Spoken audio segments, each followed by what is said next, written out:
Assalamualaikum warahmatullahi wabarakatuh.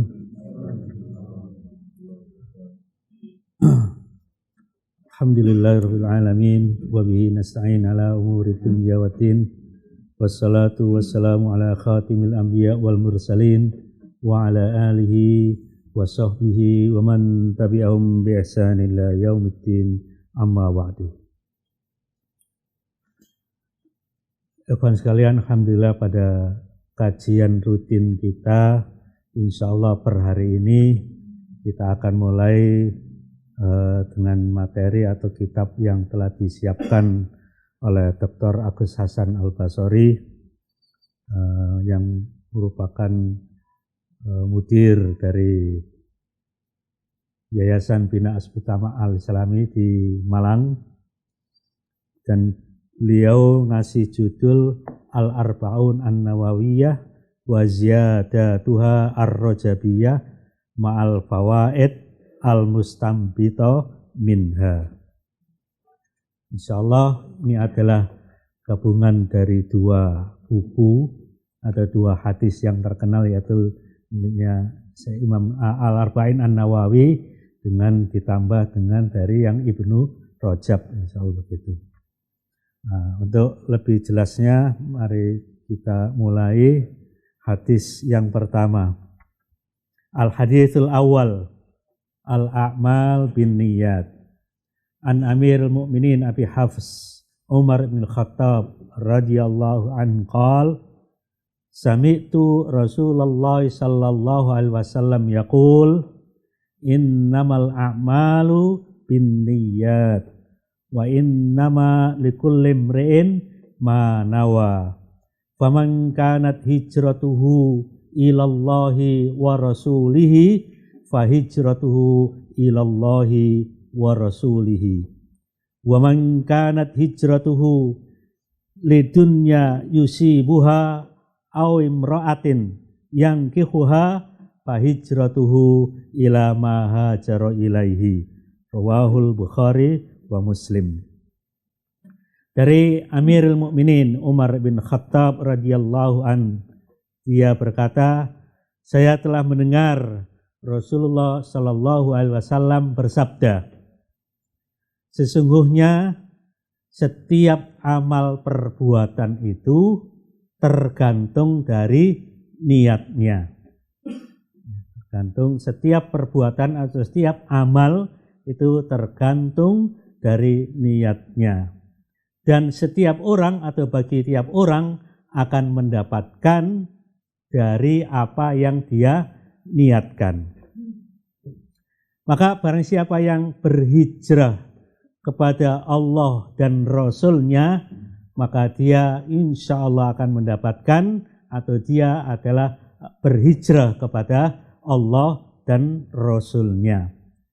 Akan tetapi waman kanat hijratuhu lidunya yusibuha awim ra'atin yankihuha fa hijratuhu ila ma hajara ilaihi. Maka hijrahnya, kalau hijrahnya adalah untuk dunia, untuk keperluan dunia, termasuk juga untuk atau hijrah atau berpindah tempat untuk mendapatkan perempuan yang dia mau nikahinya, maka hijrahnya itu adalah apa yang dia niatkan, yaitu hanya untuk kepentingan dunia dan hanya untuk menikahi seorang wanita.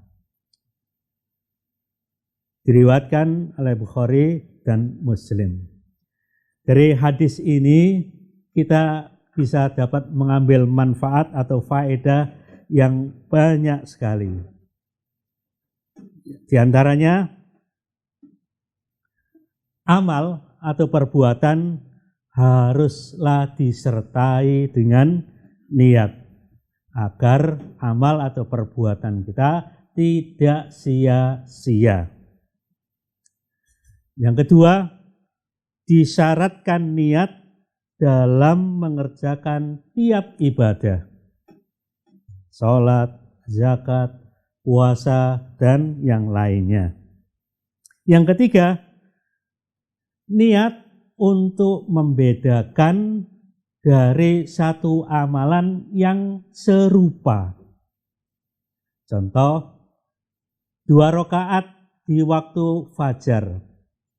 Kalau seseorang niat sholat 2 rakaat untuk menunaikan sholat sunnah rawatib sebelum subuh atau sebelum fajar, maka sholatnya adalah sholat sunnah atau dia melakukan sholat sunnah 2 rakaat sebelum fajar.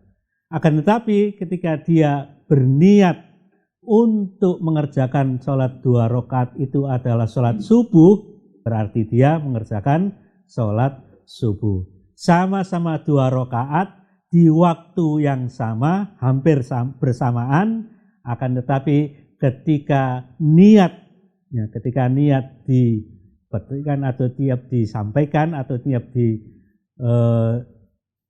bukan diucapkan ya, tapi kita berniat untuk sholat sunnah, ya itu insya Allah atau sholat yang kita laksanakan itu tadi adalah sholat sunnah. Kalau sholat fardu atau kita berniat sholat fardu di 2 rakaat tersebut, maka sholat tersebut adalah sholat fardu. Artinya niat bisa membedakan 2 ibadah yang serupa atau sejenis, bahkan di dalam waktu yang hampir bersamaan.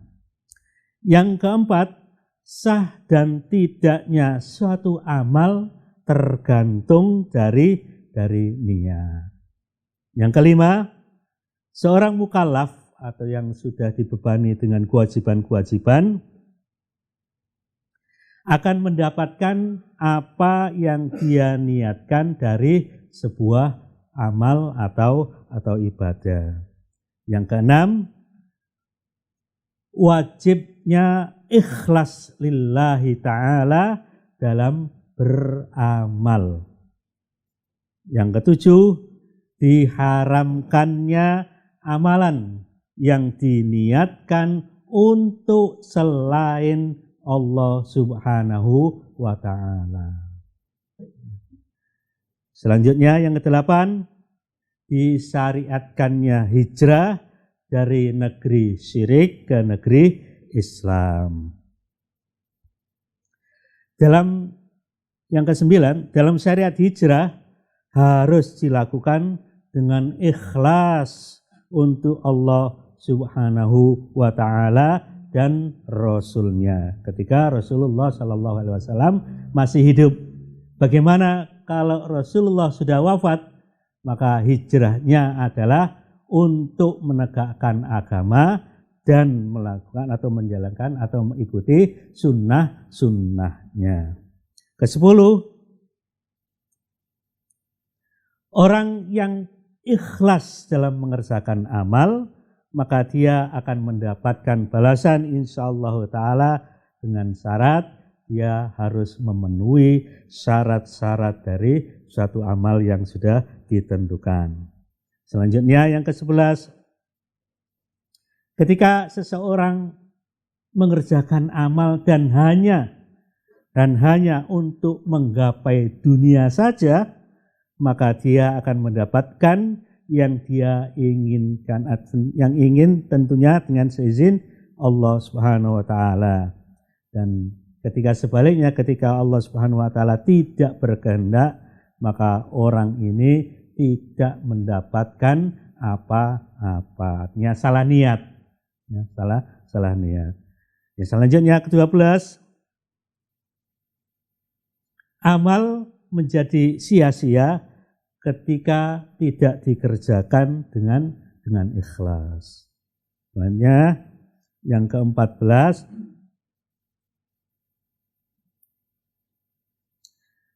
ketika amal atau perbuatan atau ibadah hanya dengan disertai niat untuk menggapai dunia, maka pelakunya adalah termasuk orang yang terpedaya dengan dunia. Sebagaimana firman Allah Subhanahu wa taala di dalam surat Al-Hadid ayat 20, "Wa mal hayatud dunya illa mataul ghurur."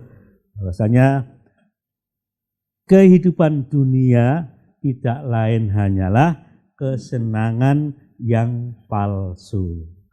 Ikhwan sekalian, dari sekian banyak faedah dari satu buah hadis tentang niat, hendaknya kita senantiasa memperhatikan karena memang niat adalah hal yang pokok, yang urgen banget, yang urgen sekali, sehingga jangan sampai apa yang kita kerjakan, ibadah, amal, kebaikan, kita tidak diterima atau ketika salah niat itu akan menjadi sia-sia belaka. Demikian, semoga bermanfaat. Wassalamualaikum warahmatullahi wabarakatuh.